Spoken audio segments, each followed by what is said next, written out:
Hey everyone, my name is Marco da Silva, and I, along with Devin Billings, are going to teach you about payload development on Spot today.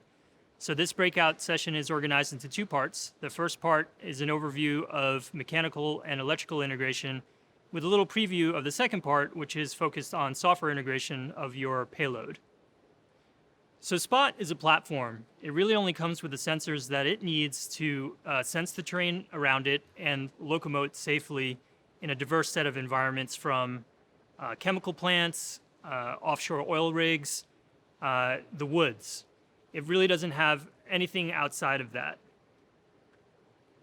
For any useful application, you have to add a payload in order to sense valuable data for your application. And so today's talk, we're going to tell you about the affordances we've put on Spot to allow you to easily mechanically mount your payload and electrically interface with the robot.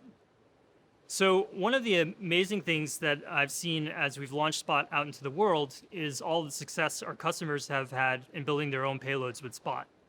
I've been working on mobile robots for a very long time, and it's sometimes surprising to me that any of this works at all. But what's been amazing is to see our customers, many of whom haven't worked with robots at all, successfully develop their own payloads. And I'm going to show you a few of those examples. So one of the most sought after applications for Spot has been laser scanning for digital twin creation. Here you see a Trimble X7 scanner mounted to Spot. So it's mechanically mounted in a robust fashion to the back of Spot. It's powered electrically from Spot, and it has a custom callback module that interfaces with Spot's API in order to autonomously trigger scans in construction environments. You can also create digital twins using photogrammetry. So Brassfield and Gorey, along with Drone Deploy, have been developing a 360 video camera payload in order to document work sites. And this is a pretty polished payload integration. Perhaps one of the most impressive payloads I've seen was from the JPL CoStar team. So they built a payload for Spot for the DARPA Subterranean Challenge that let them autonomously explore underground spaces. This payload had everything in it. It had extra depth sensors, it had a laser scanner, it even had an actuated radio dispenser, so that Spot could create a mesh radio network underground as it needed to in order to explore the space. Finally, it had cameras to find objects of interest automatically and report that back for the competition. The COVID pandemic has also highlighted the adaptability of Spot. So people have been rapidly able to add payloads to the back of Spot in order to try and respond to the pandemic. In particular, we've worked with a company called Shark Robotics to develop a disinfecting payload that lets Spot autonomously clean areas without putting people at risk. So that was some of the customer payloads that have been built. Now I'm going to look at some of the custom payloads that Boston Dynamics have built. We too have tried to respond to the COVID pandemic and help in ways that we could. So we got a call at the beginning of the pandemic from a local hospital and a research group looking to use Spot to assess vital signs of patients from a safe distance. So what you see here is a custom payload that we put together basically in a weekend in order to assess patients' thermal temperature, try and get their respiration rate, and also measure their pulse ox. So that was what we called Dr. Spot. It was Dr. Spot V1. V0 of Dr. Spot was focused on telemedicine. So that was a simple payload that added a universal tablet adapter to the back of robots, so you could slap an iPad or other tablet on the back of Spot and use FaceTime to talk to a patient from a safe distance. We've also added sensors to help with industrial sensing tasks. So here's a FLIR C360 gas sensor. That was initially designed to attach to a drone and detect gases through a snorkel. But we've attached that to Spot, and we're going to use that in an offshore oil rig to look for dangerous gases on that site. Communications is another area where we've experimented with many different payloads. So what you see here is known as a Radiant Mesh Radio. We've used that as well as persistent systems and Silvus radios in order to extend the range of Spot and use something besides Spot's built-in Wi-Fi. And finally, Devin's going to talk about all the various pins that the payload interface provides to payload developers. And one of those lets you close an e-stop circuit. And that's a safety-rated circuit that can let you attach whatever e-stop device works for your application. And here's a couple of examples that we built at Boston Dynamics. Outside of custom payload development that we've done, we've also worked on products designed to help developers who don't necessarily have access to hardware resources jumpstart their application development. And that's mainly been focused on additional sensing for Spot, additional compute resources, and plug-and-play communications. And so that's shown here with the SpotCam, the Core AI, and the GXP. We've made a lot of fun payloads too. So here is an LED suit that we commissioned an artist to build for Spot, affectionately known as Disco Spot. This was fully programmable. We hooked it up to a microphone that let it pulse to music. You could actually use this for serious applications too. One of the things we've thought about is using a suit like this to indicate what the robot's doing to stand by people that are nearby the robot so that they know that the robot's about to turn, for example, or that it's having problems.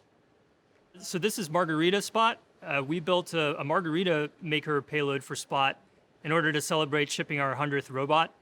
I think that's what it was for. I'm not really sure. I remember exactly. We really don't condone operating Spot while inebriated. All right, so that was an overview of some payloads that we've built as well as our customers. I'm going to hand it over to Devin, who's going to tell you more about the mechanical and electrical interfaces on Spot.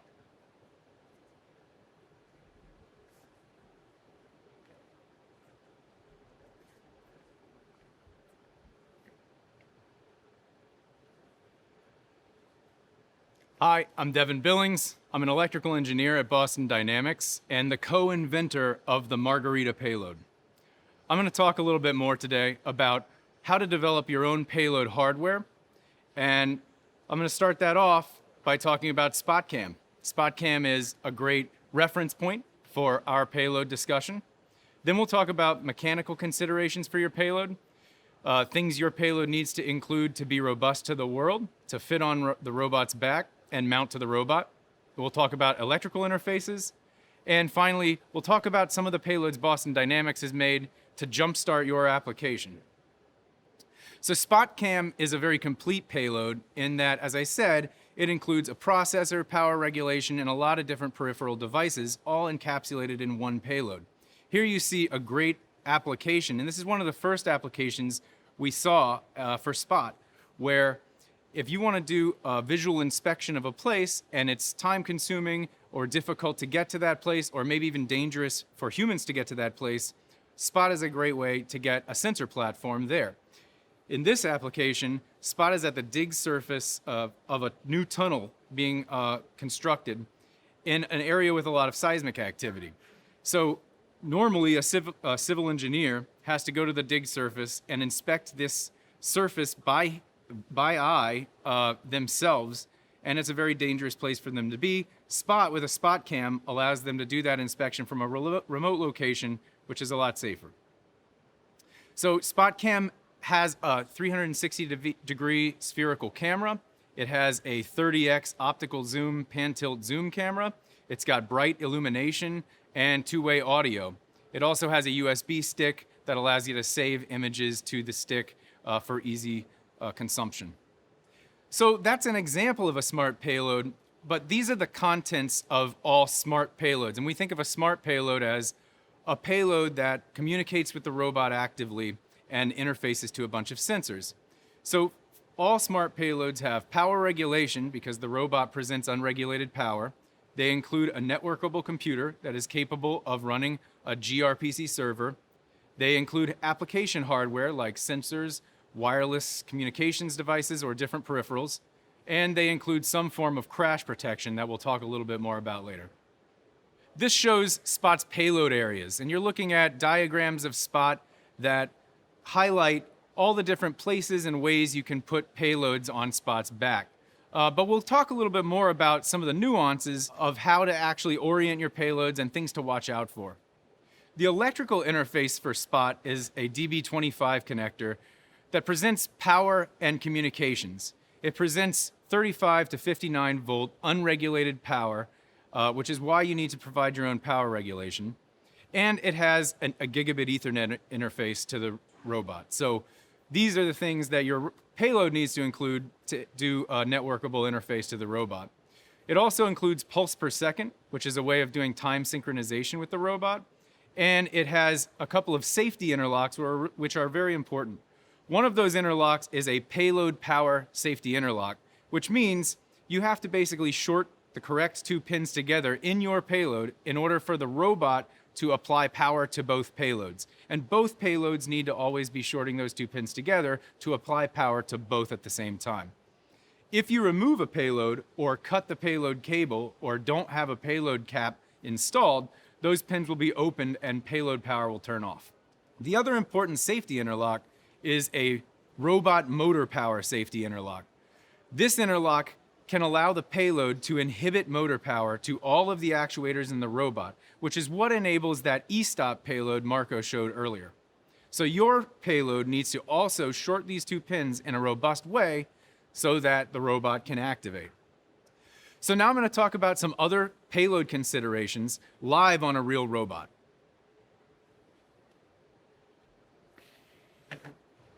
So here we have a SPOT robot sitting on a platform. And what I want to talk about is some actual visual understanding of what volumes are available on the robot, how a payload mounts to the robot, what hardware you can use, and how there are some interferences with the world and the robot that you should watch out for. And by the way, before you physically manipulate a robot like this, make sure that the robot is powered off or the motors are inhibited with the inhibit button on the back. But SPOT has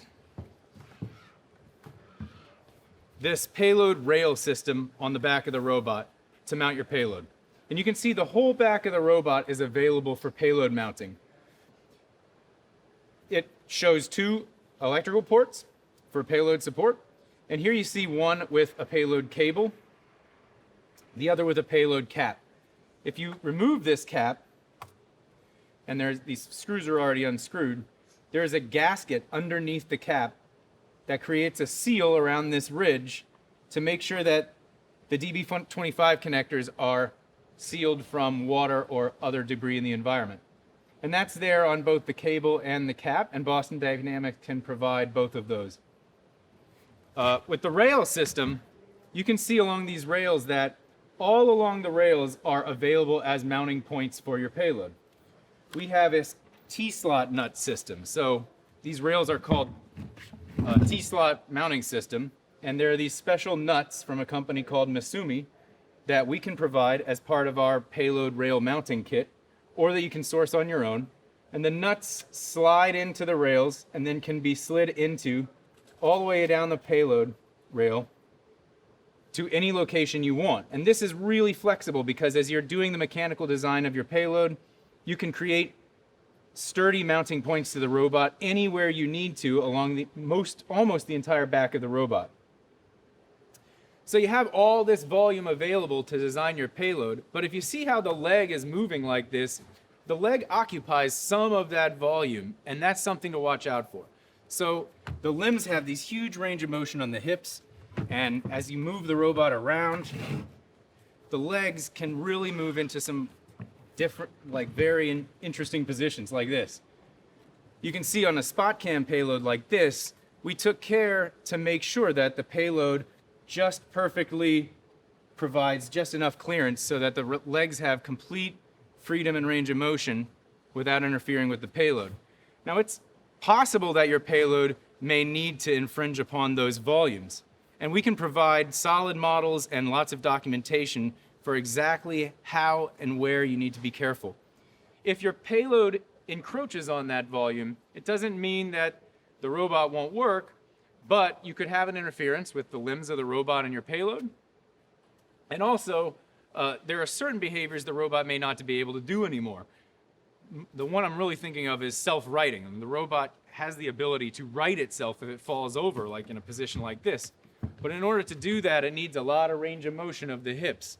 So if your payload is blocking the leg from moving where it wants to go, it may not be able to do that behavior. Another thing to think about is, as I'm doing this, you can see how the payload can be, needs to be a little bit rugged, right? The battery bay is on the bottom of the robot, so me flipping over the robot like this is kind of a normal occurrence to swap batteries.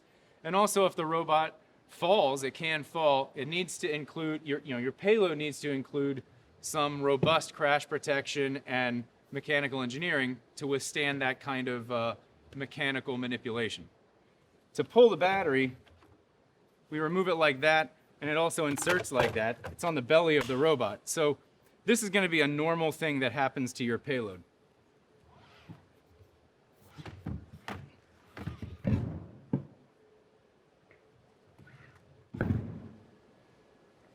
Finally, we should talk about crash protection. Boston Dynamics can provide guidance on the kind of mechanical loads that can sometimes happen if the robot falls. You can see on SpotCam we have another nice example of crash protection in that we have this nice sturdy dome and have taken care of to make areas like this where there's a roll bar over the payload cable. These kinds of features are things you might want to think about to make your payload robust to all of this mechanical manipulation, flipping the robot over, or even falling. Boston Dynamics wants to help you jumpstart your payload development, and we've done some things. We've developed some payloads internally to help that process. First, we created a payload called the GXP, which stands for the General Expansion Payload. And what this does is, as I discussed earlier, smart payloads all need power regulation. The GXP creates 12 volts, 24 volts, and 5 volts power, regulated power, which are much more easy to consume with electrical devices. It also presents that Ethernet interface in the form of a nice RJ45 connector. It's also, the whole GXP is environmentally sealed. So this is a great way for you to jumpstart your development by just using a off-the-shelf power regulation solution that provides a lot of power at voltages that you can use. To the right side of the slide is Core. Core is a GXP, but takes it a little further by also including an off-the-shelf computer. Core includes a i5 computer. So with Core, you have a great jumping off point to have a payload computer that is networkable with a bunch of peripheral interfaces, also combined with power regulation. It's a great way of sort of quickly prototyping your payload and getting your software running on an example payload or even the main platform that you might use later on.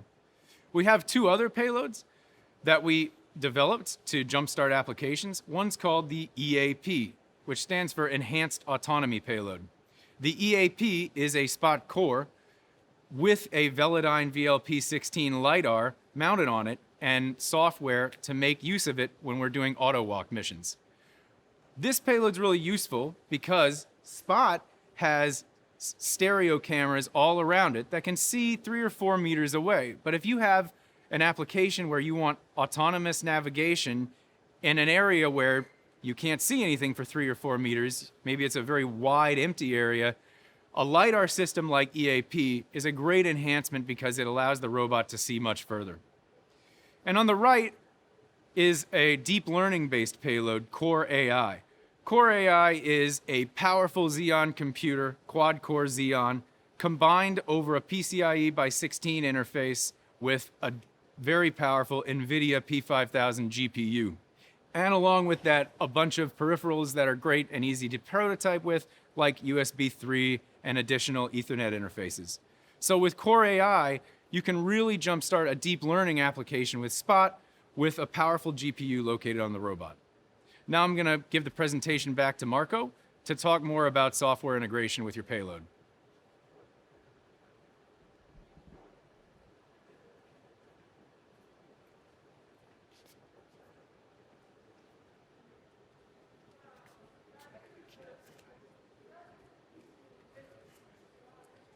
Thanks, Devin. So now I'm going to talk about software integration. So as Devin mentioned, the payload port provides GigE Ethernet connection to your payload device. So this has a couple of ramifications. First of all, you can talk directly to the robot. So this lets your payload device command the robot through its API or provide the API with additional sensor data like images. It also means that your payload lives on the payload subnet and can talk to other payload devices. So if your application requires two computers, they can work together to process data or make your application go. Finally, we've created a set of port forwarding rules on the robot itself that lets you reach your payload through the robot's network. So as long as you can communicate with the robot, then you can also communicate with your payload device. What this means is that you have a flexible communications architecture for you to choose the communications approach that works best for your application. In some instances, you can just use the robot's built-in Wi-Fi. You can make Spot a client to your enterprise Wi-Fi system and communicate to the robot and its payloads that way. Or you can use a payload device. As long as that device is reachable via IP, an IP address, then you can use that to communicate with the robot. And we've used that to add mesh radios to the robot, like Radiant radios or persistent systems radios, as well as communicate to the robot using LTE devices. We've been able to drive the robot from Tokyo to Boston using LTE, for example. So Devin talked about building smart payloads, and what that really means is creating a gRPC servicer on your payload that conforms to a couple of different service definitions. In particular, there are three that are really well integrated with the Spot API.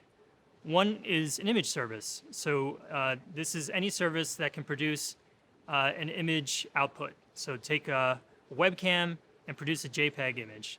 Another is a data acquisition plugin that lets you take any device that provides numerical data, say a GPS sensor or a gas sensor, and plug that into a Spot's API. And finally, we have a remote mission callback, which generally allows you to command the robot to do stuff during autonomous missions like move around or pose your payload or do more advanced operations. And if you conform to one of these three service definitions, you get UI integration for free. And as you saw in the video there, basically some UI elements will show up automatically on the tablet that lets you create actions from your payload.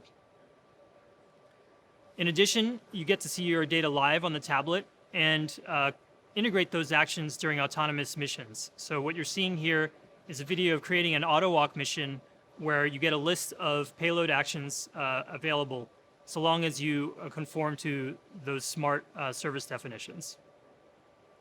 In the second part of this talk, Piero and Kathleen are going to show you in extreme detail how to take a webcam and integrate that smartly with Spot in order to view its image data on the tablet and trigger image captures during auto walk missions. You'll also learn how to deploy your logic to the Spot core so that you don't necessarily have to develop your own computer to create applications like this. And finally, they'll show you how to test your payload integration. Before we transition to part two, I just want to talk a little bit about the future of payloads on Spot. So we're interested in making payload development even easier for developers. Right now, you're fairly limited in the kind of UI elements you can present to the user. You get a pretty standard view of image data presented to you on the tablet. And this is not going to work for all kinds of different payloads. So we want to define an API that lets you define exactly the kind of user interface elements you want to see in the tablet and in web interfaces, and also allow you to provide custom controls for your payload. So if you need to configure your payload, or if your payload can be aimed in any way, then you can automatically have those controls show up in our user interfaces without having to change any code on our tablet. And finally, the ARM is coming out soon, and that ARM actually has a payload interface at the end of it. And so you can take that gripper off, get a GIGI connection to the payload subnet, or a USB connection to the robot, and connect additional sensors that can be pointed with the ARM. Okay, well, that's it for part one. You've learned how to do mechanical and electrical integration with Spot, as well as gotten a preview of software integration. Hope to see you in part two. Thanks.